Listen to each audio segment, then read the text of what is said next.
Greetings, people of the interwebs. I am Kalelprime, and this is my long-suffering companion. It's me, it's Andy. I'm a TFW. Why am I suffering? I don't know. Well, we're all suffering from concrete, I think. Like that. Yeah. I'm feeling a little.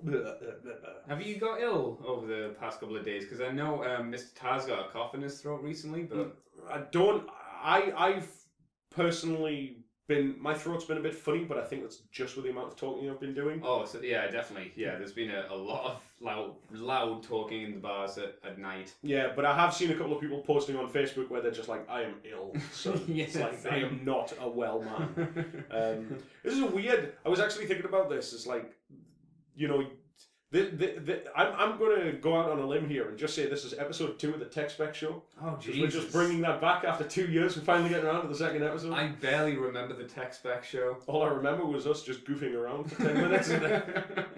But I don't know. Even released? Yeah, it was. It was up. Oh, it was up there wow. because everybody was waiting for the second episode, and 2 years later, it's finally wrapped. Yay! Did it have Chris and Phil on as well? It had Phil on. But no Chris. Chris was cameraman. Ah, yes. Yeah. Chris. I remember, ladies and gentlemen, many years ago when we did silly things like that. We're here to talk about Auto Assembly 2013. We are, yes. It's been and it's gone. It went yesterday, man. Yeah. Still maintain Monday is still Auto Assembly until the moment you leave. But fortunately, like, I got a lift home, so that was all grand. Yeah, same here. You got to meet up with Mr. and Mrs. Taz. I did. Dave and Emma, very cool and very, very nice of them. Literally, I think Auto Assembly 2013, the year of the Northerner. Oh, I know. It seems like there's an explosion of just northern people who I never knew about. Nah.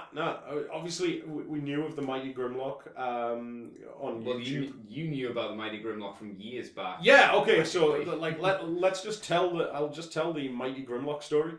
Like, I knew him on YouTube, and he knew me on YouTube, and that was it.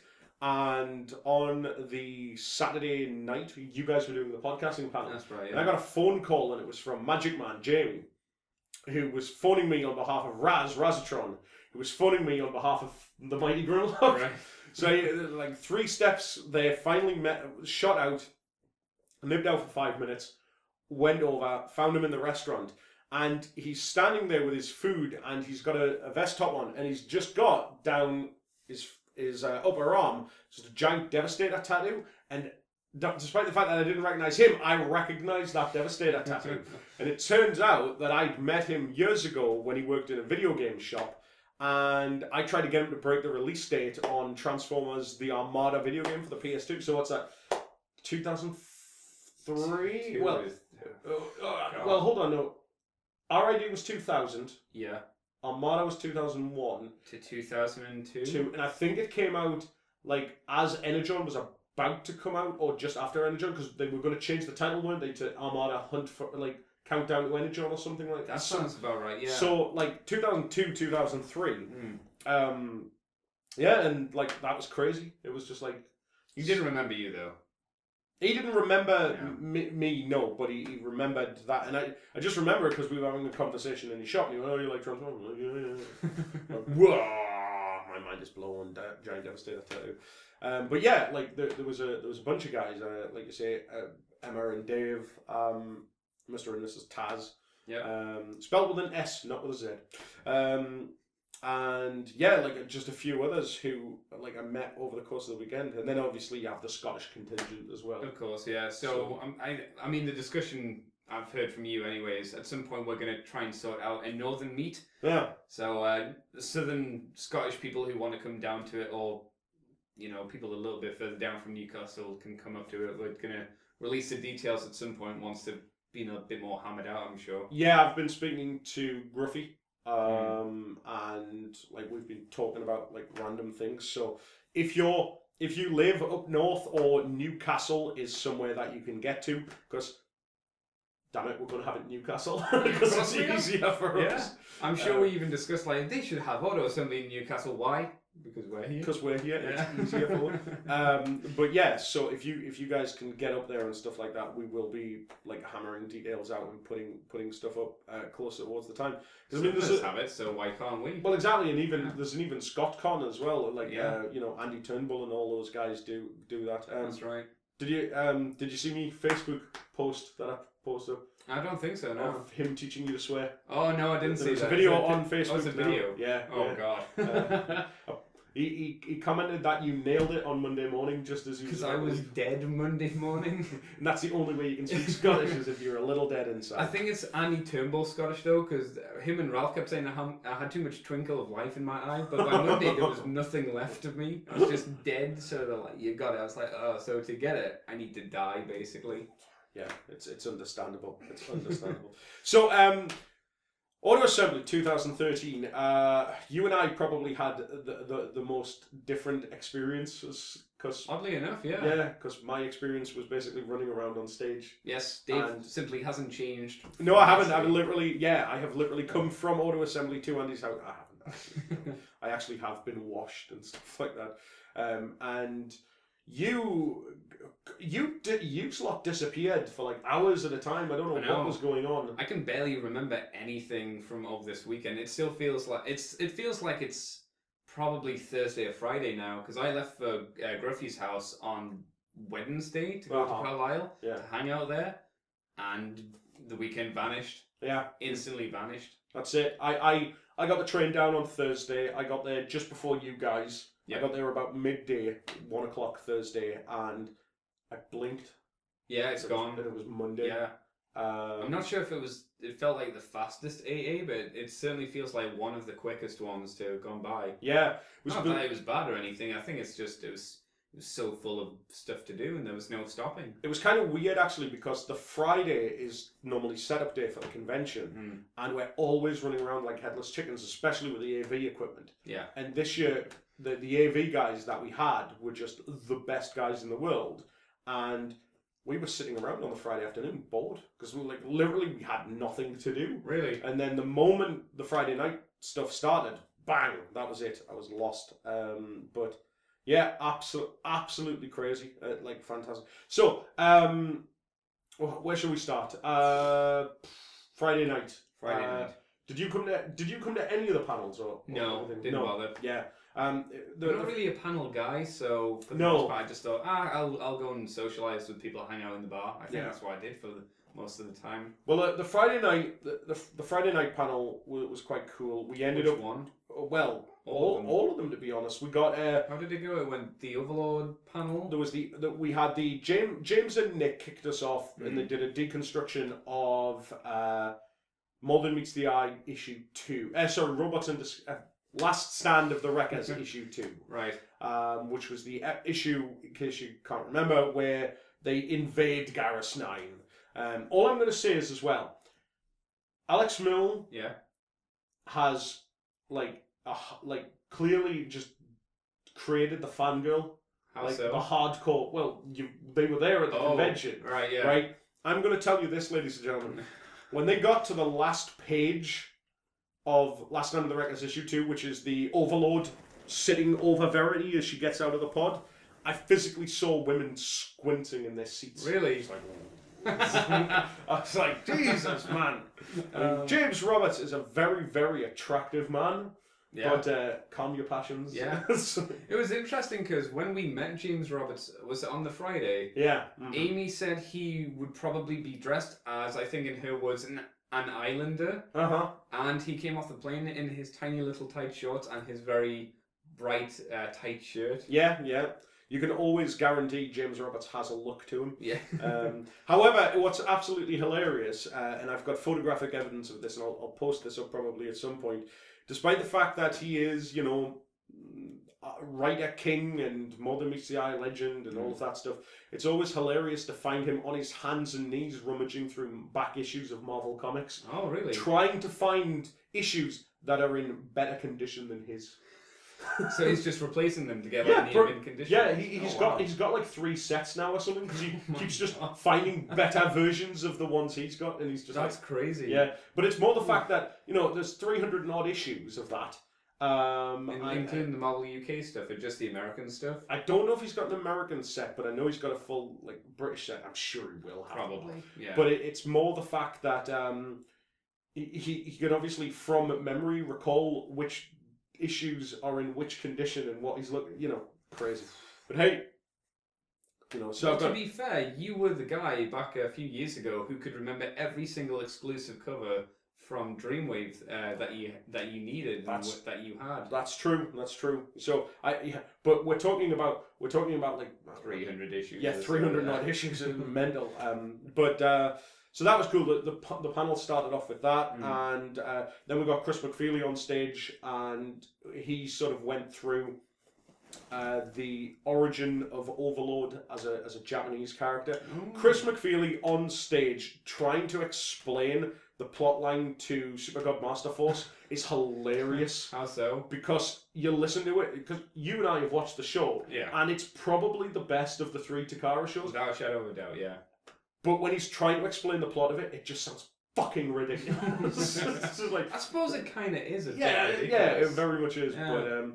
But you know, it's like people obviously in the audience who only know Overlord from Last Stand of the Wreckers, and when Chris is like, there are a couple who were married and either drowned at sea or committed suicide at sea, and then like there's an alien space monster and it brings them back to life, and you're just like, and people are just looking, going, really?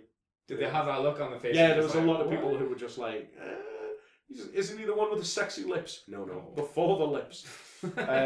Pre-sexiness. So that was it, and then we got Dan Gilvezan up on stage to do some of his book reading. It was just a book reading, wasn't it? That and like a Q&A. Oh, like okay. On the book. Of the books, yeah. Despite You bought the book then. I have both. I have both books. I have Drowned in the Grenadine and Bumblebee and Me: Life of a G1 Transformer. Both available on Amazon, ladies and gentlemen. Go check them out. And they're also available in audio format as well. Probably on iTunes, I would guess. Or something yes, like that. yeah, and audible.com, I think, have them as well. Yeah. And that panel was just awesome. Like, the man gave me a massage. Oh. During the panel? During the panel. Wow. Like, literally just stood up and started giving us a massage. How is a massage from Dan Gilvezan? I will say that Dan Gilvezan gives an awesome massage. Literally, the Friday night he gave me a massage, the Sunday night he gave me a kiss. Oh, bless. Did he kiss you? Or is that private? No, it was in front of everybody. Okay. On stage. Dan was absolutely fantastic. He was absolutely brilliant. Also, what I loved best about it as well, I've read Drowned in the Grenadine, and I don't know how many people who were there had read it, but he gave a reading from that, and he couldn't have picked a more appropriate place, because I never thought I would hear any man say, the line is something like, and now they think I'm a butt-fucking raging homosexual. Whoa. Yeah. Like, live on stage. I was like, whoa, Dan. Having said that, though, it wasn't as bad as Billy actually pulling out in the middle of a charity auction on a Saturday afternoon a 2 men 1 cup joke. Oh, yes, I remember hearing about that and going, oh, dear Billy. Yeah. Dear Billy. Bad Billy. Bad Billy. So, I mean, all of our guests were absolutely awesome. Like, all of the panels went really, really well. I wanted to talk to Steve Blum for hours about everything other than Bumblebee. Yeah. But Bumblebee? You mean Dan Gilvezan? No, I mean Starscream. Okay. I want to talk to Steve Blum about like his career and all of that stuff, because God, that man's done so much. He has. But literally, I knew there was going to be a million questions in the audience. Yeah. And it was a million questions about Starscream. And I was just like, makes sense. It was either that or it was a million questions about a bunch of animes that I've never seen and do not care about. I am going to watch Cowboy Bebop, for I hear it is an interesting. I need to watch it. I've heard so much about it, and I've never seen it either. So no. There was 2 that were brought up. It was Cowboy Bebop and it was something else, but I can't remember what it was. But I was told to avoid the other one and just go watch Cowboy Bebop. Right. So I thought I'll give it a shot. But he referenced obviously Mass Effect and did where he played Grunt, yep. Krogan, and he talked about like all his different roles and stuff like that. So that was pretty cool. Did you ask him about how his role was as the thug in Batman Arkham Asylum was? No, how was your thug and doctor voice in? Oh God, he was a doctor as well, wasn't he? Yeah. Do you know he holds the world record for most voice acting in video games? It does not surprise me. Yeah. It does not surprise me. Steve Blum is a record holder. Guinness. Guinness, yeah. Okay. Absolutely, Yeah. yeah. Guinness World Record holder. And that also makes me smile because it's like, my God, they will literally make a world record about anything. Yeah. Oh God, yeah. Just imagine the Guinness Book of World Record now comes in volumes. It's ridiculous and useful. Yeah. So what was your, like? I know you said like the vast majority of it was a blur, but like, Yeah, I remember Friday was a lot of me. Thursday and Friday was a lot of me just selling my wares. Yes. I did quite well. I made quite a bit. yeah. I went down with 155, and I think the maximum I had during the weekend was over 600. Wow. Yeah, I sold a good amount. Didn't seem like you actually brought much with you though. Oh, Dave. I know there was a suitcase, but I didn't know if there was more than that. No, there was more. You know, my big thick suitcase. Yeah. I did bring that, but at Gruff's, in the morning, as we were going down in Mr. Rob's car, the case can't fit in his car. So what we did was we got a load of big bags, boxed a load of that stuff, emptied that suitcase, and just like Tetrised it round me and Adam in the back seat. Rob did seem, especially when it came to leaving on the Sunday, very, very concerned. Yes. Over, Yes, certainly. Over whether or not that car was actually going to make it home. Yeah, but luckily Mr. Taz and Mrs. Taz were kind enough to allow most of my stuff to go in their car. Yeah, and then a lot of the stuff sold, but unfortunately the big boxes, not the most expensive, but the big boxes like Energon, the Japanese Superlink, Superion, that didn't sell, and Flame Convoy didn't sell either, unfortunately. So those were two of the big ones that took up a load of space, but just didn't go. So I was quite surprised actually, because you mentioned Flame Convoy there. Like a lot of the Energon stuff, I felt like last year was really expensive. Yeah. And then this year was really cheap. Yeah. Like, it's a weird kind of flow. Like Mrs. Rob mentioned that there was not a lot of animated stuff at all there this year. I think I might have seen a Ratchet. Yeah. And they're just in the little loose baggies, like, weren't there? There's nothing else. I think Toys and Games had an awful lot, like just in terms of like collections and stuff like that. But it was weird. I think like ridiculously the amount of, well, a good example, last year before Auto Assembly, I bought from you Galaxy Force Megatron. That's right, yeah. In the box. And I think I paid 80. Yeah, that sounds something like right. that. Which, like at the time, was like, it was good, like really good. I saw one this year in its box, 60 quid. Really? And it was just like, and the amount of Energon Megatrons, Cybertron Megatrons, just knocking about like loose, but complete for like 30 quid. And I'm like, what the hell? It's weird how the just selling of stuff just kind of changes over the years, because like last year I'm sure there was quite a bit of animated stuff. Like I was hoping to find an animated Blackout because I still don't have one. Not one. Didn't see one. I didn't see any Blackout. No, there's barely. It's just that weird ebb and flow of like what becomes super rare, and then when are people ready to sell that stuff? And I mean, those three, Armada, Energon, and Cybertron, they're always kind of going to be for a long point of time going to be the stuff that most of the older fans want to get rid of, and the newer fans want. Seems like there was an awful lot of like it was weird as well. I mean, at the same stall, I saw a Energon. Sorry, I keep saying Energon. Cybertron Megatron. Yeah. For 30 quid. Yeah. The same price as a Generations Sideswipe. Really? Yeah.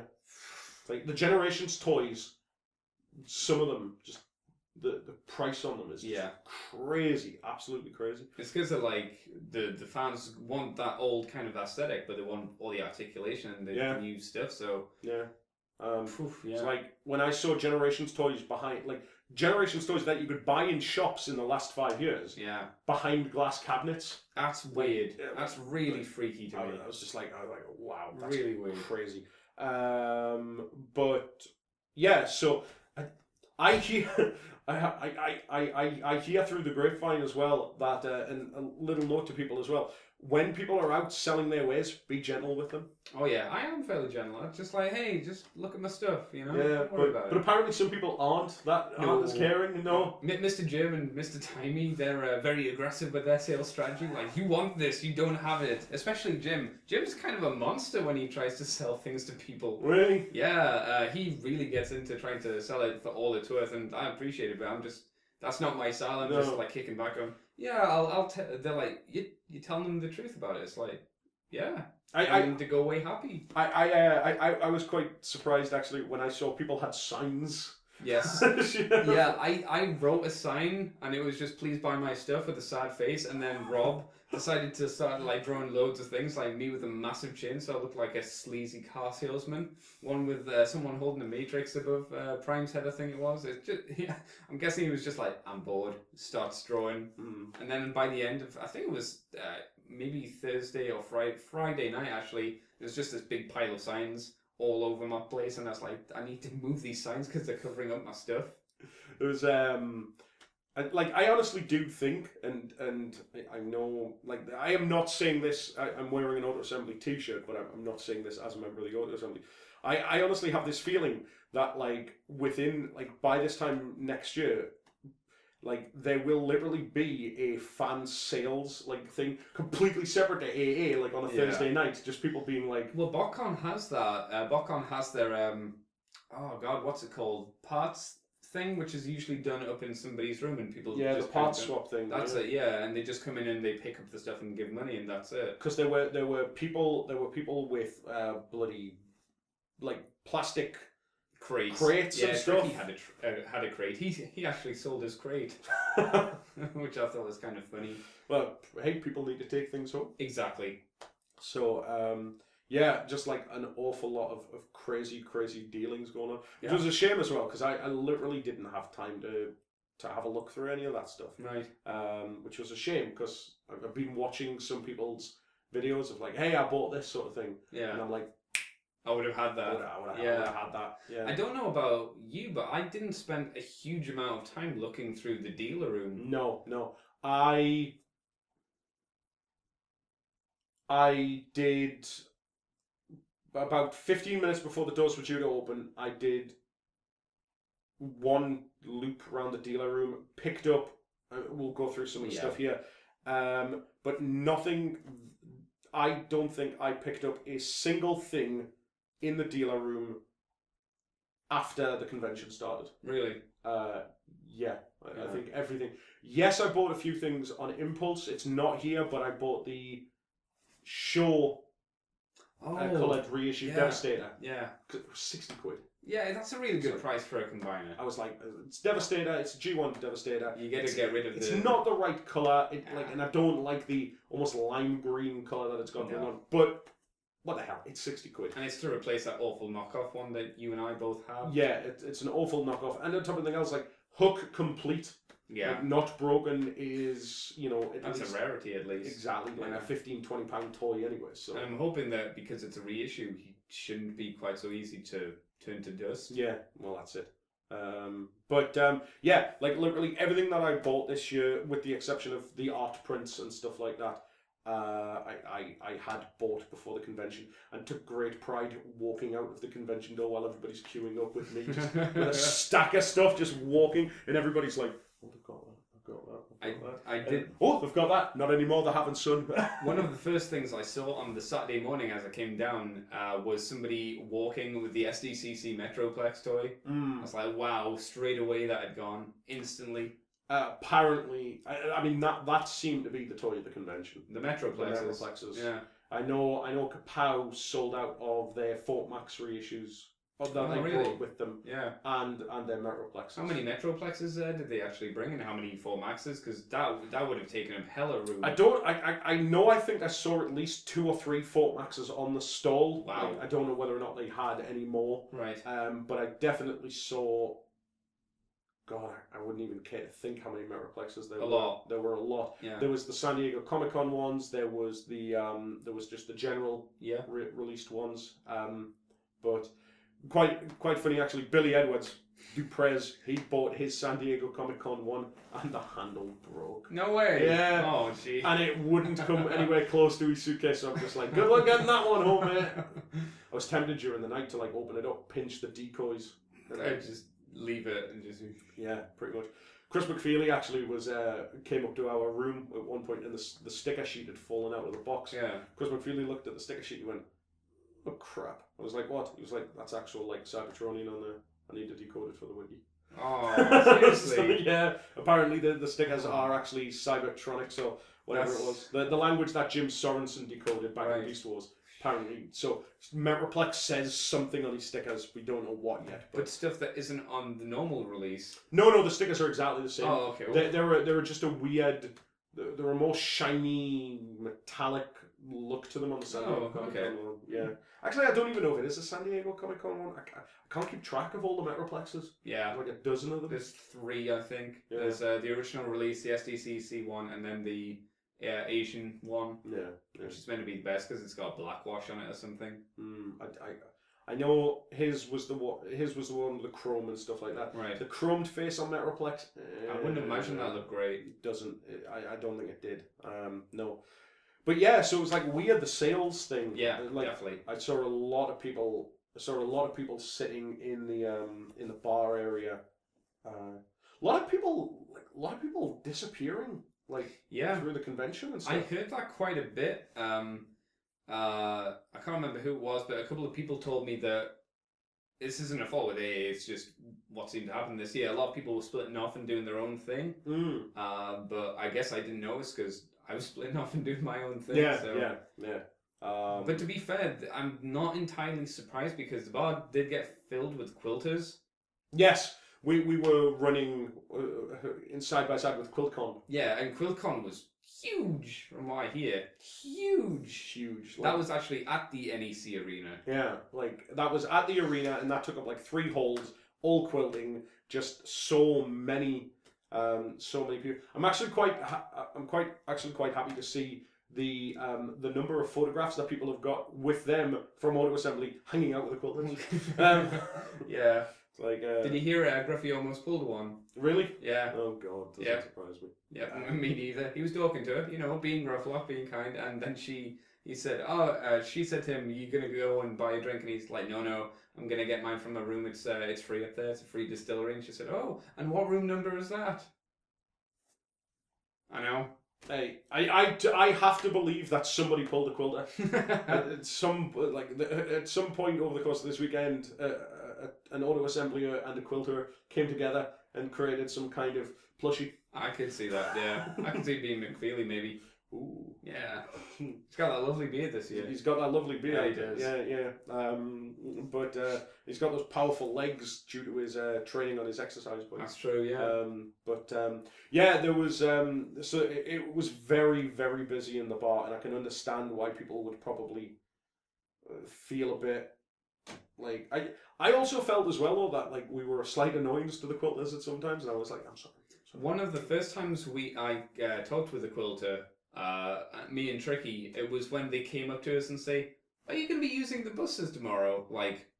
Don't use the buses tomorrow. We need the buses. And Tricky was like, "No, we don't need them." And she's like, "Oh, good." Yeah, okay. Then what are you here for? Yeah. I saw at one point we were running the restaurant at Auto Assembly, which was Swerve's Bar, which I hear was generally pretty well received. Burger and chips, £4. Yeah, I never got them. One problem I actually did have was the chili con carne on Sunday didn't have a price on it, and when I went up to pay for it, they said, "Oh, it's £7," and I went, shit. Yeah, there still seems to be something weird going on with the bar and stuff. The times you go up, you get the discount. There's times you go up and you wouldn't. At the end of the day, if a member of the bar staff seems to charge you excess, just tell them. Yeah. You know what I mean? But yeah, in terms of the chili con carne, I've got no idea. It was a bit up and down. It was. But burger and chips was £4. Chili con carne, I think was £7 or Each something. time I went up for a burger and chips, no burger and chips there. It's like, Also, it seems like Swerve's, much like I suspect Swerve's itself, runs its own opening times. Yeah, when was that opening and when was it closing? Never decided. No, sort of thing. Fair enough. Something we need to work out, but generally, it seems like it was certainly a step up from an £11 fish finger sandwich. Certainly, yeah. So everybody appreciated it from what I heard. Yeah. So that was good. But it was nice to get out the few times I did to a Weatherspoons or a Frankie and Benny's. Oh, you got to Frankie and Benny's, did you? Yeah, on the Sunday, me, Raz, Chris McFeely, Baz, Jim Sorensen. Did you share the starter platter? We did. Who did you? With everyone? With everybody. Oh, wow. I introduced them to the starter platter. Of course you did. And a garlic bread, and then we had our dinner. And Jim Sorensen went up to go to the toilet, and by the time we came back, he paid for it. All of it. Yeah. What? I know. I was going to buy his dinner, and he Yeah. ended up buying all of our dinner. Wow, So- I should have came with you Yeah. guys. So, Jim, you know, if you're watching, thank you very much. It was very, very much appreciated. Yeah. And I felt really bad because by the time I got to the bar to buy him a drink, all he wanted was a glass of water. Yeah. So it was a really cheap weekend for me. But yeah, like the food went well and stuff like that. Well, the Saturday night, Yeah. were you there for the script reading and? Oh yes, Yeah, I was. yeah. I got a fairly good table because Rob and Mrs. Rob Yes. is pregnant, so she got in. Got she was in allowed in first, early. which is good. Yes, because Oh. we did have a technical hitch Yes. on the Saturday night, which meant we were an hour delayed. It's kind of expected though, because a lot of things can potentially go wrong with the amount of equipment that is set up for the script reading. You've got lights, you've got the screen, Yeah. you've got all of the microphones. So much can just blow up in your face. Well, that was it. I mean, that's what happened. They set the screen up, they set the AV desk up, Mm. but they literally set them up at either ends of the hall because that's what you would normally do with an AV Yes. desk. Yeah. And one of the wires just didn't work. And there were a lot of wires to go through and check, Yeah. I would imagine. Exactly. And just for health and safety reasons, you No, can't be no. rewiring something while people are in the hall No. and all that stuff. So that's why Mrs. Rob got a seat because it's like, she's pregnant, you Yeah. know, sit yourself down. Yeah.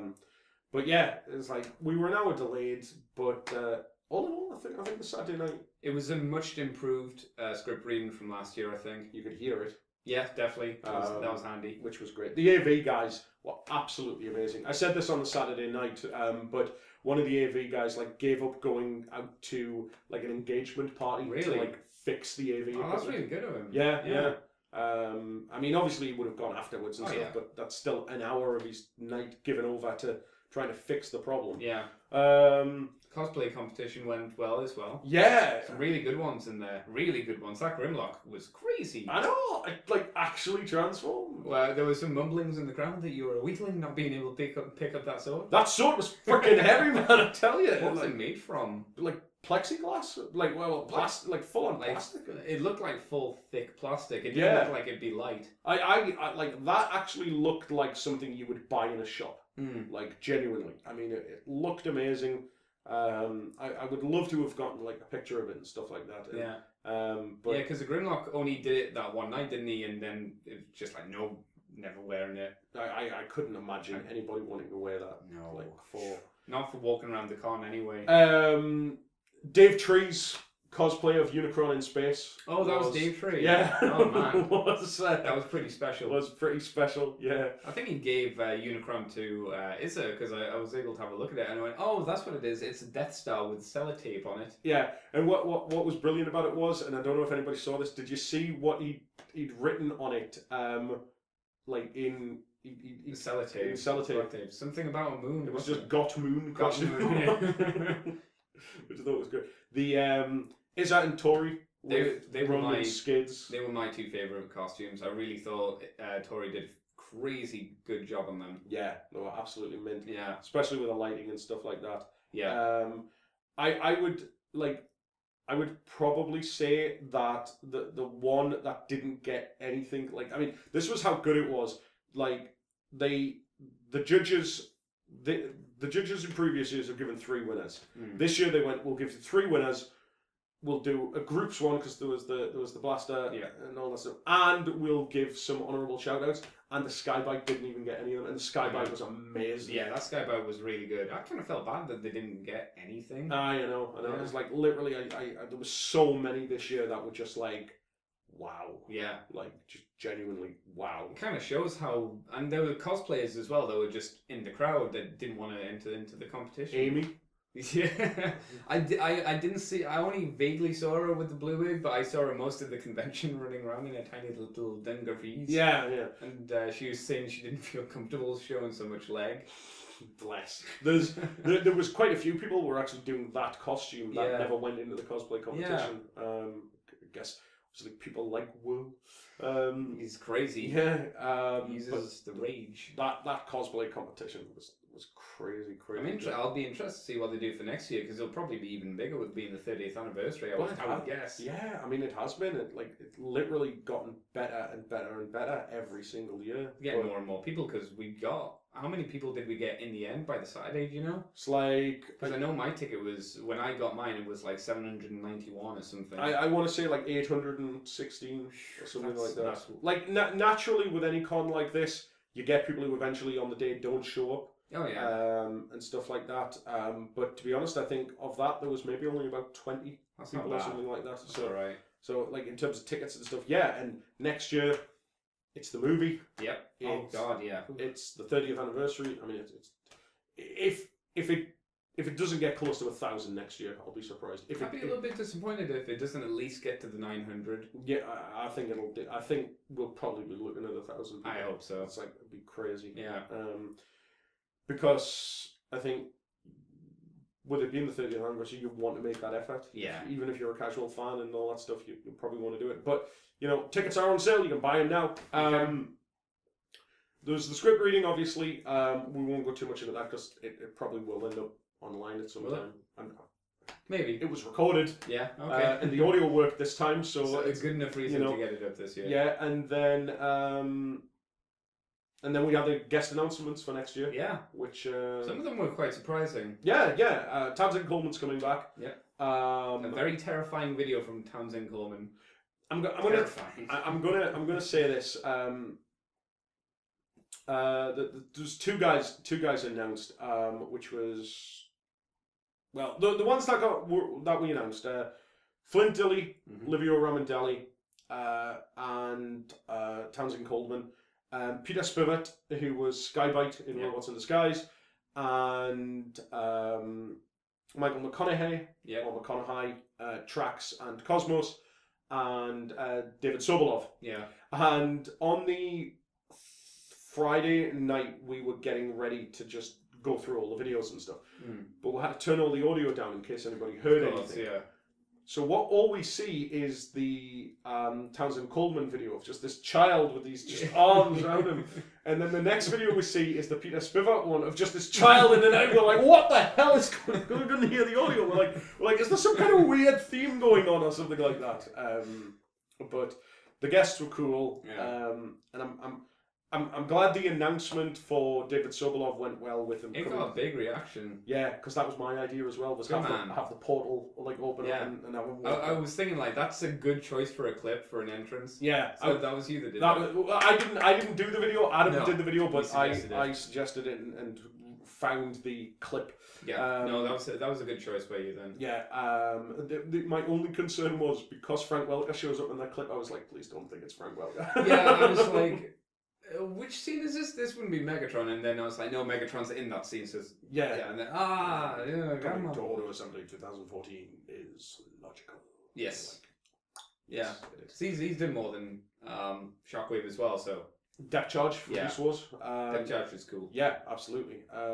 So that was it. And then like the Saturday and the Sunday, Jesus Christ, that was a blur. I will say there's a couple of things that I want to point out though, like just in terms of just overall thank yous. And the quiz this year, did you see it? I got there for the end. I saw Chris McFeely fight off 4 men. 5 men. My apologies. 5 on 1. Yeah. And I'm going to throw out right. This year it was the big thing with the quiz because it was 1 apiece. This was the deciding factor. Oh god. And like Eggheads, it literally ended up that all of our attendees lost each one of their rounds. And I'm just going to say this, Andrew Griffith, you beat an 11-year-old. I hope you're happy. Yeah, there was that kid that he did. I hear that he was. Jack is awesome. Yeah. Like, I was so happy. He just asked to be in, didn't he? Yeah. He came up and like all weekend. I mean, like on the Saturday night and stuff. Me, Jack, and his parents were chatting for a good hour or something like that, and just there was something about an 11-year-old like quoting, like turning around and saying things like, "No, I agree with you that Super God Master Force is the best of the 3 wow. Takara series," and you're just like, you've watched all of them, yeah, and you're just like, ah, what is this kid? Why wasn't he around when I was at school? I know. So we got to the quiz. All of the attendees got taken out. So it literally ended up with Chris McFeely going into the final by himself, and he fought all 5 of those men to a standstill. And if I hadn't ballsed up a question, which I did, he would have won. But I got the question. I wrote the question down wrong, which meant Chris didn't get it right. So I am responsible. So next year it's 1-1 and 1 draw. Yeah, that's crazy. It has to. Someone has to win it next year. They have to, and I'm never going to do it again, or I'm going to change the format. Yeah. Because I really wanted to do next year a Transformers Pointless. All right. You know the TV show Pointless. Yeah. I wanted to do that next year, but I have to finish this off. There has to be an end to it. So an end to the eggheads. I mean, God, I'm not. I wouldn't look forward to trying to write out this quiz if I were you, because you've gone through how many questions of the past couple of years? Oh, God. A lot, right? I ran out of questions this year. Yeah, you pulled out some stupid ones by the end. I was making questions up on the fly, trying to, but yeah. With those animated Seeker clones and their actual names, I would have told you to go swivel. I'd be like, nah, no way, Dave, get out of here. I know. I was like, but that was it. I was like, maybe somebody will get lucky. I don't know. Maybe. But who knows? But yeah, like that was the convention, and then Steve and Neil's panels were brilliant. Yeah, I didn't get to see either of them, unfortunately. No, but God, I literally can't remember much more about it, to be honest. Jim Sorensen did his panel, and he showed off some stuff for his upcoming books, which looked really, really cool. Yeah, I had a brief chat with him about it, I think on the Thursday or the Friday, and he says he's looking forward to getting them out and seeing how well they do and stuff. I'm looking forward to next year for the box art book. Yeah. It's like all of the box art. Yeah. Like, I really like box art as well, so I'd be kind of jazzed to see that. Yeah, it's going to be an expensive book because it's going to be huge. It's a bit, 300, 400 pages, something? It's like all the American, like all the Japanese box art. Yeah. Apparently the European stuff is the only stuff that... Yeah, he was telling me he was having some issues finding some of the boxes. Like, he had some curios. Like, I don't think he found a very good G1 Triptychon, but he found a really good Japanese Triptychon one. Yeah. So it's that weird mix of, like, he wasn't sure what he was going to do, whether he was going to do, like, an oddities page or, like, how to split it up kind of thing. So I don't think there's anybody out there that watches either of our channels that does, that has, like, super expensive artwork, but if you do, try and contact Jim over Facebook. Yeah, absolutely. We'd appreciate it. Yeah. Shall we talk about some toys? Well, I can talk about some panels. You can? That I did. Oh, of course. Yeah. Yes, you did. Because you were doing panels. I did 2 panels. I did one on the Saturday morning, very early in the morning, in the alternative room, the YouTube panel. Not a huge, very small crowd, but it's kind of what I expected. I was told it went well, but I don't think it went well myself. So I've got it recorded, and I need to decide whether I feel comfortable putting it up on YouTube. Right. Probably it'll go up at some point. But that was you and Mr. Ben. That was me and Mr. Ben. Mr. Ben, the nicest man in the world. Man. Every time I saw him, I'd go up to him and say, Ben from YouTube, and shake his hand. I did that like 5 or 6 times over the week. My lasting memory of Ben from the weekend was he was volunteering on the Saturday. He's standing outside the door checking passes, and if somebody's wearing a pass, generally speaking, well, whatever. Yeah. Ben, this guy walked up, had the pass on, but the pass was the wrong way around. Ben stopped him and he's like, "Excuse me, sir, sorry to bother you. Could you just turn your pass around, please, so I can have a look at it?" Turn around. "Thank you very much. Bye-bye." And I was just like, Ben is the nicest man in the world. I regret that I didn't get to spend more time. Yeah, I don't think he wants to volunteer next year just so he can mingle a lot more, because he was very busy. He was doing stuff on a stall as well as Ben's Collectibles. Yeah. When he showed up on the Saturday, I didn't realize he was selling stuff. When he showed up on the Saturday and was walking to his room with one of those bellhop trolley things, full of stuff, I was like, "What the hell have you brought with you?" He brought stuff to sell and then stuff for people to have. To take off his hands. So he came with a lot of stuff. So you did the YouTube panel. Yes, and on the actually on the Friday night, I think it was, we went out with Mr. Ben and his wife for a meal. Yes, because it was her birthday. The curry, which went well. That was nice. And the last panel that I did was on the Saturday evening around 5 o'clock, which you came to, which was a podcast panel. I did, yes. Yeah. It was the one thing that I got. that I got. I had the time to do of my own like volition. Yeah, I was kind of surprised that you wanted to come to it, but I was happy to see you there. I enjoyed it. Yeah. I thought it was really, really good. Except I nipped out obviously to take the phone call and meet The Mighty Grimlock. And then I came back and Paul had been replaced. Yeah, I know. I don't know what happened there. Paul had just vanished, but that seemed to go really, really well, and there was a decent room of people there. I felt I could have done better, but I was just so tired. I was just zonked out. Yeah. Completely zoning at that point. But it was good, and Matt hosted it very well. Yeah. And there was like quite a few interesting stories popped up and things like that. But yeah, and that was like auto assembly.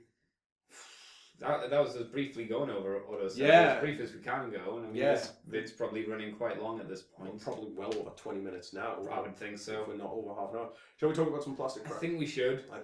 Yeah, Right. so what did you buy, Dave? What did you get over auto assembly? Because you said you, at least to me, I don't know whether you said it during this video, but you pre-ordered a lot of your stuff anyway. I did, yes. So a lot of this stuff I knew I was getting. There was very few things that you didn't know I didn't know I was getting. Yeah. I think we'll go from, or at least in my case, there's a lot of stuff that isn't here. Artwork, things like that. I'll show you all that in a future video. The one thing that I didn't bring here, it was the first thing that I bought at the convention. And it was awesome. I bought the 1986 soundtrack on vinyl. I got it for £10. Now, is it all of the soundtrack, or is it one song? No, soundtrack? It's the full thing. Full soundtrack. Cool. It's got the in slipcase. The cover's beaten and stuff like that, but whatever. And the disc look like it's in good condition. I'm going to give it a try. If you've got a machine, give it a shot, right? Exactly. So I want to hear what it sounds like. And so I got that, and I don't know if you saw this or not. Did you see? His name escapes me, and I'm sorry if you're watching this. Did you see the guy selling the Energon soap? No, I heard about it though. Yeah, there's the guy who last year, if you were there last year, it was the guy who came dressed as a swarm of scraplets for the cosplay competition. Was selling soap that he'd made to look like Energon cubes. That's awesome. And it was awesome. So I bought one of those. I gave one to Grace. As like a, there you go. The thing is, are you going to use it, or are you just going to keep it? Yeah, no, that's it. I don't know. Does soap have an expiry date? I don't know. I can't imagine it does. Yeah. It's just like lard or something, right? It's weird, whatever it is. But he also had like a few test samples of other things that he was going to be doing, and one of them, which he didn't have there to sell, which I would have loved, was basically a dark Energon shard. Oh, really? Like from the opening episode of Transformers Prime. What made out? What is that soap as well? Yeah, it's just soap. God, that would be dangerous, just stabbing yourself with soap. Pretty much. So he's a soap sculptor or something. Yeah, like he was telling me, and I was like, "This is really, really cool." I suggested to him shower gel in the color of like mech fluid from More Than Meets the Eye. You know what would be good to see in a soap form? Rodimus badge. That would be cool. That'd be pretty. That would be awesome. Yeah, very hard to do, but that'd be awesome. Yeah. So that was a couple of the things that I don't have here. In terms of toys, though, I think I've pretty much got everything. Let's say start off small and then work your way up in terms of scale or in terms of price. I think I'm going to go with in terms of quality. Oh, okay. Let's get rid of the best kind of thing. Let's get rid of the tat first of all. iGear. Do you remember iGear? We talked about iGear for a long, long time. We said many things about iGear back in the day. Not many of them positive. No. I bought the Brawn and Beachcomber iGear mini bots. Now then, what I will say is that these aren't, like, as toys go, these aren't bad toys. They're decent enough. The problem that I have with these guys is that for one reason or another, there's just something that doesn't sit well with me. With Brawn, it's just the fact that he's very hard to pose. He's just got these flat feet and doesn't really have any angled support or anything, so he tends to topple backwards, and he's just a little dull. And Beachcomber's just the wrong colour. Yeah. Like, completely weird sky blue very light. Yeah, Very light. like I had a fiddle with the Beachcomber, and I wasn't. I felt I'm glad I didn't buy any of these because it just didn't. They didn't feel chunky and solid kind of thing for some reason. I like the head sculpt on Beachcomber. Yeah. But yeah, it's they do feel and I don't know if this is the case, but these were originally supposed to be smaller. They were, and then they were upscaled. I think IGEA released a couple of them in a smaller scale. I think. And I think maybe that's the detriment, really. Yeah. So I got those. I paid over the odds, I guess. Are you still happy to have them, or is it one of those things that you're like, I kind of wish I had? Yeah, I could have spent the money on these better. Like the reason I bought these was because I was like, I think it's unlikely that I'm going to see a decent Brawn or a decent Beachcomber. No, anytime soon. Anytime soon. Yeah. It's the reason I didn't buy the Swerve. We're getting a generation Swerve, and we've also got the other third-party Swerve coming out with the drinks tray and the alternate face. Both look really good. Both of which look really good. So those are yeah. They're your disappointments of the convention, they're my disappointments. Yeah. Next, we'll just go with this guy. This is the not convention exclusive, but the membership exclusive Deck Charge. I like him. I love his color scheme. I really, really do.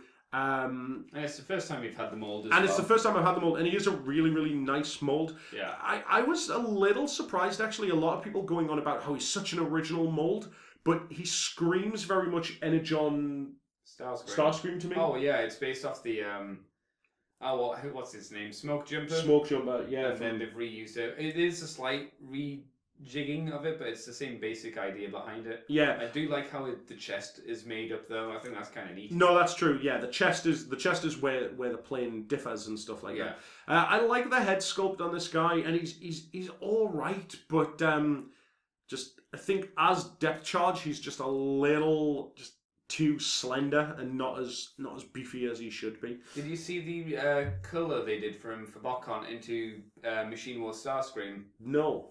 He looked really good as Machine War Starscream. Granted, much thinner and smaller because he was Skyquake before, but I thought it worked really well for that. Yeah, well. yeah. So all in all, like he's not bad. I also bought. We'll just go through these sort of one at a. Well, very quickly. I got the Legends. The Legends Target Master dudes who have all their Target Masters. Megatron, Starscream, what are you doing? Nothing. Bumblebee and Optimus Prime. They're all pretty good. Like I Prime's the worst, I would say. From what I fiddled with just about all of them, and I think Prime's the worst. I would probably be inclined to say you're right about that.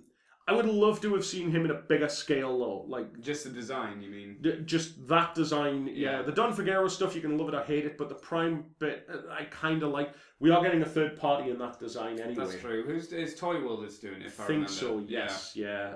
To go along with their Megatron that they did a little while ago. Yeah, that's right. The Bumblebee one, again, like 2 Bumblebees in a month, that have kind of like surprised me. I actually like the Bumblebee a fair bit. Yeah. He's a nice and simple one. I don't think he's better than the War for Cybertron one, which he's basically designed after. But for a small dude, he works well. Yeah, I think so. The Megatron, the Megatron I like, but I just don't like this grey plastic. But he does come with Chop Shop. Chop Shop's awesome. And Chop Shop has the best transformation of anything. Oh, Andy, would you like to display Chop Shop? There you go. Wow, that's fantastic.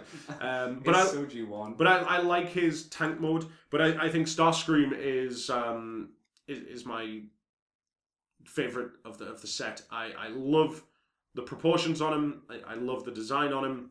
I just think he's cool all round. And he comes with Waspinator, so I think he looks neat, but for me, from what I've seen, I think the Megatron's my favorite. But yeah. I would, like you say, I would prefer that his grey beigey color wasn't there. Like if it was replaced with a different color, either silver or the same kind of black for the rest of his body. Yeah, I think that'd be a lot nicer because I like Minor Megatron, and that's who he basically is. That's it. Yeah. What what I would have liked would have been for this gun to have been separate, not built into his arms. So maybe like a pickaxe instead of a gun. Yeah, that would have been cool. Yeah. But one thing that I do love about this, I love his head sculpt. I don't know if it's really solid. It's really tight. The only issue with it is the amount of movement you get out of it. It's really stiff. Yeah, really stiff. Really. Whereas like with Starscream, who literally has no head articulation whatsoever. But again, his face sculpt is really, really solid. Yeah. So I got him. I picked up Sandstone. Is that what you meant to do with the backpack? Just stick it up in the air? Yeah, I think so. Yeah, weird. I like it that way as well. Yeah. It's like so I got this guy. I've got the Springer, so I kind of knew what to expect. I like this guy so much more though. The color scheme is really, really cool. His buggy mode and his whatever the helicopter thing, VTOL chopper thing, VTOL thing. So much better.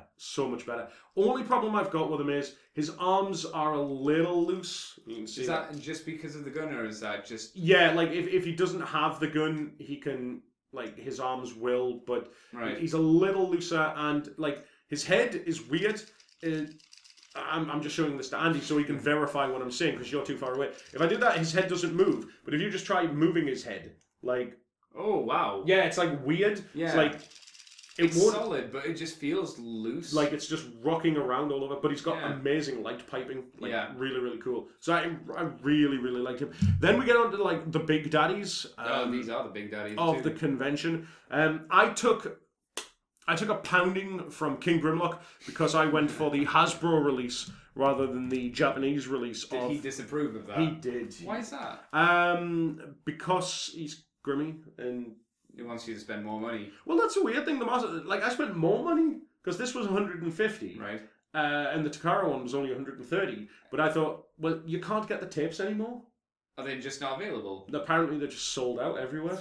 So it's like, if I'm going to buy a masterpiece, I want the cassettes. I want the cassettes as well. So I got Masterpiece Soundwave. It's got this weird tilt going on. He's got this weird. I don't know if like I haven't transformed this guy correctly or not, but he's just got this weird lean going on. It might not show up from across the room. No, but he definitely has it, and I wasn't willing to mess around with it. It's an expensive toy. Yeah. I don't want to pay for it. His transformation's awesome, though. I'll show you it later on. Yeah. He does look great, though. His alt mode is fantastic, and yeah, I've done the obligatory pose sort of thing with Laserbeak on one arm, and it's like, And then last thing that you did get all the cassettes as well. Oh yeah, then there's the cassettes. With the exception of Ravage, who is meh.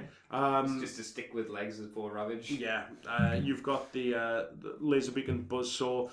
I would love them to do Masterpiece Ratbat and Slugfest and Overkill, and that would be really nice to see. I'd like them to do that as well. But I suspect that's the realms of third party where that's probably going to lie now. More than likely. And then finally, last but not least, I got my Hexatron. Yeah. This giant monster of a robot. This is... Yeah, I think this is my favourite third party thing ever. I can understand that. He is big. He is. He is thick. It's like...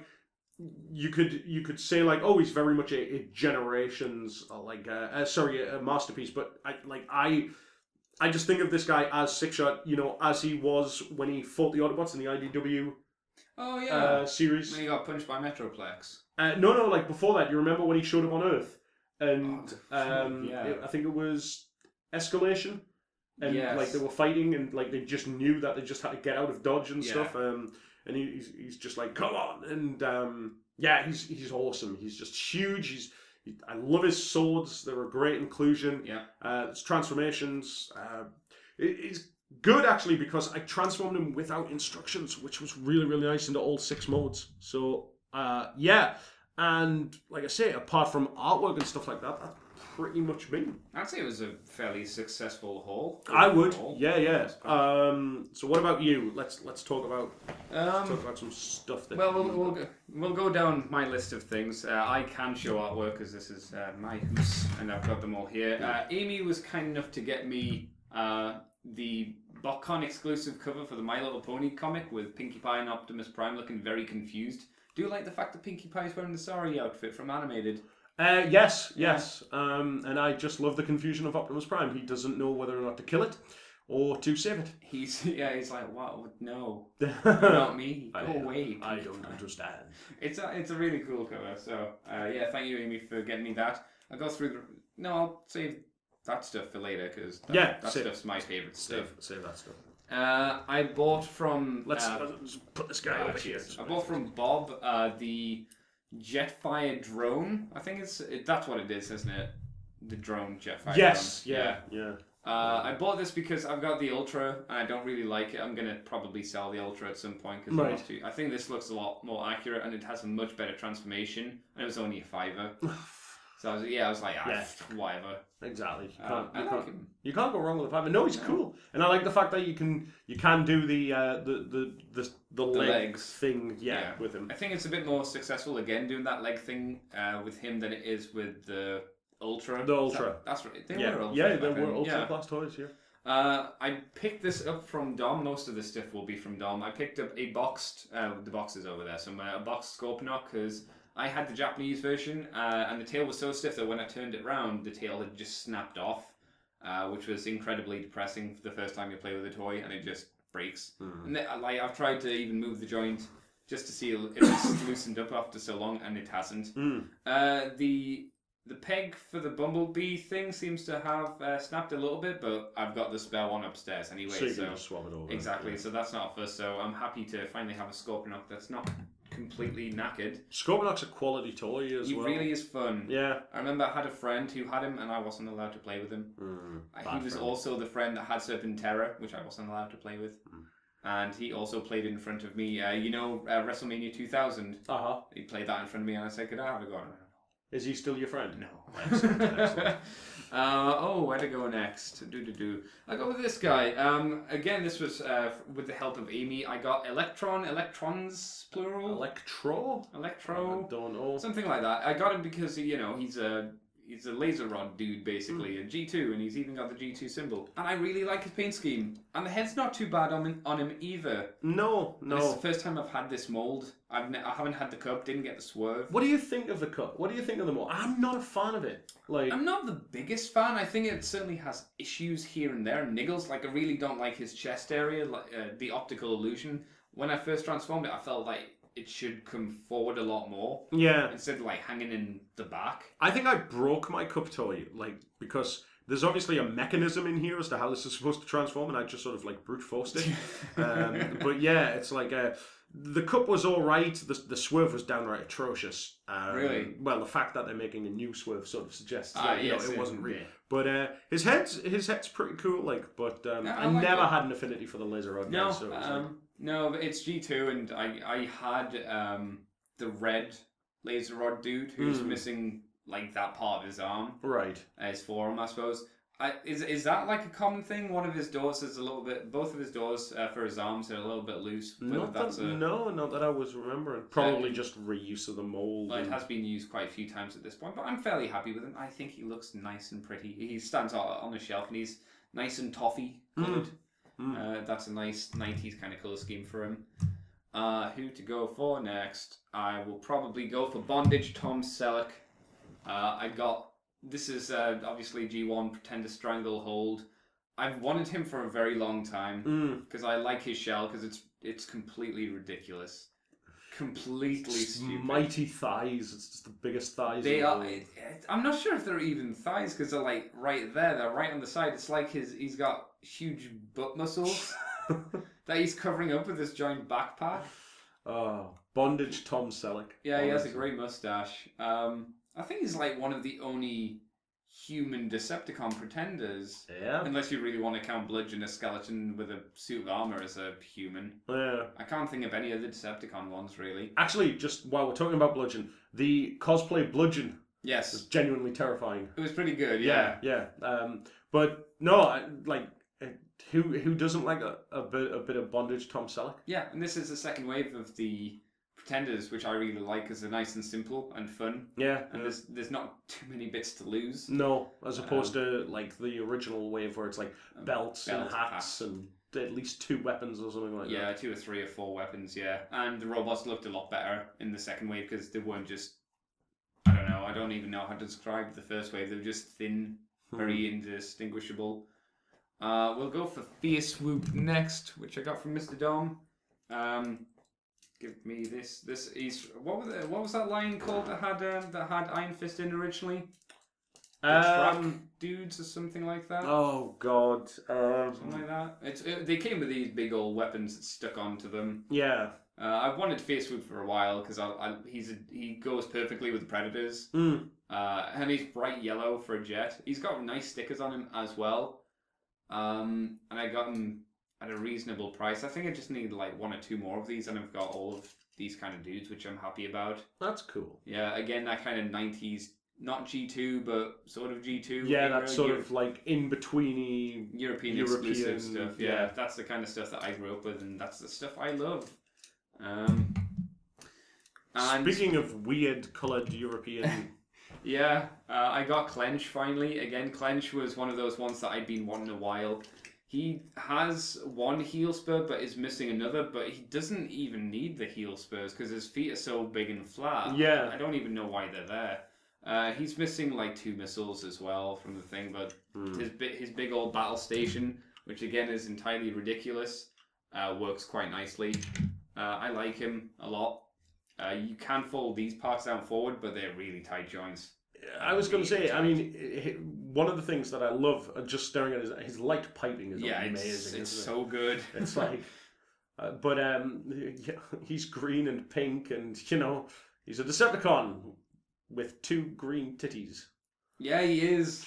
I didn't even think of that. Yeah, they got little holes in them. I mean, granted, they're coming out of his sternum as opposed to his chest, but probably for the best. Yeah, probably. I remember I was so wanting to get the BotCon exclusive one of these. I was going to ask, did you get that or no? No, I didn't. No. I couldn't afford it because I think it was either from the set and I didn't want the rest of the set, or the set was too expensive. Yeah. One of the two. So I'm really happy with this guy.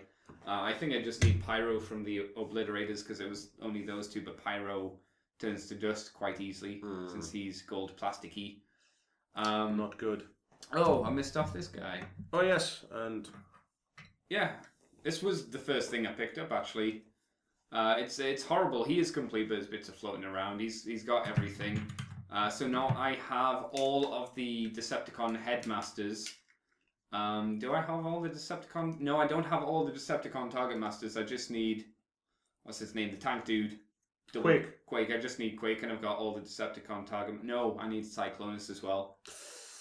I'm not too fussed about Cyclonus because I've already got just Cyclonus. Yeah. But he's the last one I need. Those are the last 2, and then not as bad as Scourge though. Scourge is. I think I have Scourge. Yeah. Didn't you get Scourge at Auto Assembly? Yeah, a few years ago. Yeah, that was years and years, and I think that was 2008. I think that your first one. Was it all the way back? It might have been. 2009 was when we first moved to the Hilton, and 2008 was when Chris and Phil came in. I'm pretty sure. Yeah, so probably around that time, I suppose. Yeah. So yeah, I just need a couple more headmasters, and I've got all of them. And I like headmasters a lot. That's my jam. Who doesn't like headmasters? Lamos. Yeah, sad people. Yeah. Oh, thank you. There he is with his guns. I just put him down under the table because he can fit because he's nice and small. Hey. And the last things I got were actually pass over the limbs because I got these with the help of Amy, Fangro, and Tail Club because she helped me get these from TFCon because they were there, and I was like, oh my god, you have to help me get these. I really, really, really, really want them. I'm really happy with these. I'm very surprised. I like. They're not for me because they're not Transformers, or not an interpretation of Transformers. Yeah, they're not a Transformer character. Therefore, I'm not bothered about them. But I was really, really surprised at how much like they just feel solid, don't they? They do. Yeah. And it's really nice to see a third party going out of its way, a third party company rather, going out of its way to try and technically, Fans Project have done this before. Just go out of their way to try and make their own toy line, and not rip off.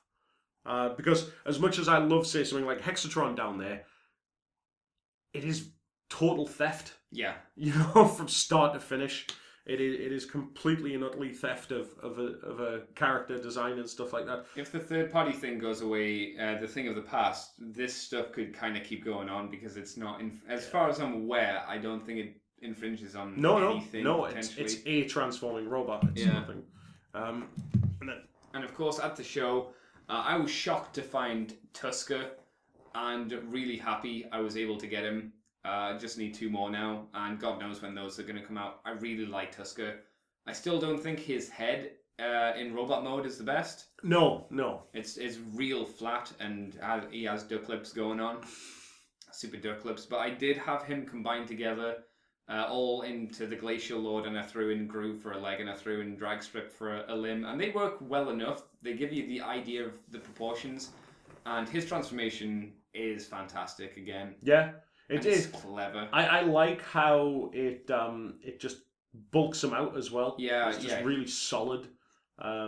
And it's so smart, like the way you hide the fists for the robot mode, you hide them on the inside of his elephant feet. And I said to Dave, "Oh, you've missed something there, Dave. You can do something here." And when I showed you, what was your reaction? I was just like, "Ah!" Yeah, because it's like you generally used to. Well, you did get back in the day. It was always the centerpiece came with all the hands and all that stuff, and it was just like.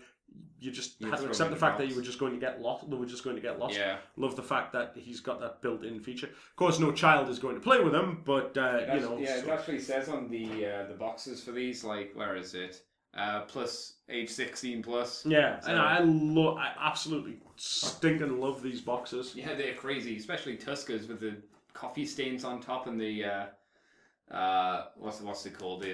The sun damage, the sun damage, and just the fact that it's got a quality, like you won't be able to see it here, but just the classic Generation 1 style artwork. And they even put like film era animation cells on the bottom of this, like it was its own cartoon. It's great. I really like this a lot. This is my favorite thing from the convention. But I did get some other stuff. I got like Modern Meets the Eye and Last Stand of the Wreckers, which I only picked up fairly recently because I thought I had to do it. I got them signed. I didn't get a chance to get this volume signed by Alex just because he was so swamped. I was like, I don't want to bother him. Yeah, I was terrified about bothering that man for the entire weekend, but I was like, I have to get them signed. Mr. Roberts is always available and on hand as well. I actually had a nice chat with him for the first time in a long time, I think. Yeah. I never get to talk to James that much, but he's a pretty solid man. He is, and his queue was massive as well. So was James, and just everybody. Popular. It was crazy. Speaking of Alex, I did pick up. I mean, I like this cover a lot, so I bought it in full form. And then on the last night, he just gave me the rest of them. Oh, I'm so jealous. Yeah, he just goes, here you go, and I was like, are you sure? And he's like, yeah. I was like, thanks. It's like what was it? Andy no Tarn? Because I bought a Tarn. All right. So there's no need to give me another Tarn. So yeah, this was all of the rest of them. So and that's like 150 quid right there. Yeah, it's crazy. It's so appreciated. I just need to now get frames for them all. I know. Stick them up everywhere. And if you think 10 quid for a print is bad enough, just think how much all of those bloody. Yeah. Because it's like just with the size of them, I guess they're going to be have to be customed. Yeah, I'm going to have to use your place. And I mean, they do fairly reasonable things, but I've still got a load of posters and things upstairs which I haven't got done from previous 4 or 5 years of AA. God, just the it's absolutely crazy. And you got a crazy dinosaur. Yeah, I got a squeezy dinosaur from Mr. Razatron, which was really cool of him, made me smile a bit. And Mr. Ben also gave me... or help me get this, the Warhammer Only War omnibus book, which has a load of trades in. This was 13, and each of the other trades on their own that are usually included in that are 13 as well. So 13 quid for all of that stuff, but he just gave it to me. Was that Abnett and Lanning I saw? So, Dan Abnett. Yeah, Dan Abnett. Dan Abnett does some of it. I don't know who does the other ones, but yeah, I was really pleased about that. That's cool. I also got just a couple other things, Raz gave me, apart from getting my Canuck badge. Yes, I've still got mine from when he last came to AA. I got that. He also got me the Green Lantern rings, a complete set of the Green Lantern rings, and he also did me a picture which he's had coloured of Rung, which was really nice and really appreciated. That's really cool. So lots of awesome stuff. There's still stuff that I'm missing out. There's still stuff I'm searching through. I've got me sketches of Andrew Griffith, Yeah. which is just an amazing Galvatron. Mm-hmm. All of that stuff. So, God, yeah. It's like, that was Auto Assembly, Yeah, that was Auto Assembly. and now it's over. Yeah, Yeah, for an entire year. for an entire year. And now you've got to start planning the next one. And the Northern Meet. Yeah. Well, the Northern Meet won't be too bad. No, we'll Let's just get people together. probably like give people a couple of months or something like that. Yeah, you don't want to rush back into it straight off the bat. We'll probably be looking at October, November time. When do they usually have the Southern Meet? Because you've been to some of them. I have, and yeah, generally it's October. Just to give people a couple of months, because the difficulty is you don't want to put these things too close to Christmas. No. So yeah, but we will, like I say, if you're at all interested, let us know. Yeah. Like if we get an idea of numbers and stuff, that would be pretty cool. And we will just keep everybody informed as we go along. I agree. Yeah. Is that it? I think so, man. Yeah, because this has got to be an hour. I'd say so. I might throw this up as a podcast as well. Yeah, if why you not? don't mind. No, not Cool. at all. Are we throwing this up on your channel? Or yours. I'm not first, both. Cool. Fine. Excellent. Yeah. Right. So that's going to do it. So in the infinite words of a comedy duo, it's good night from me. And it's good night from him. Bye. Bye.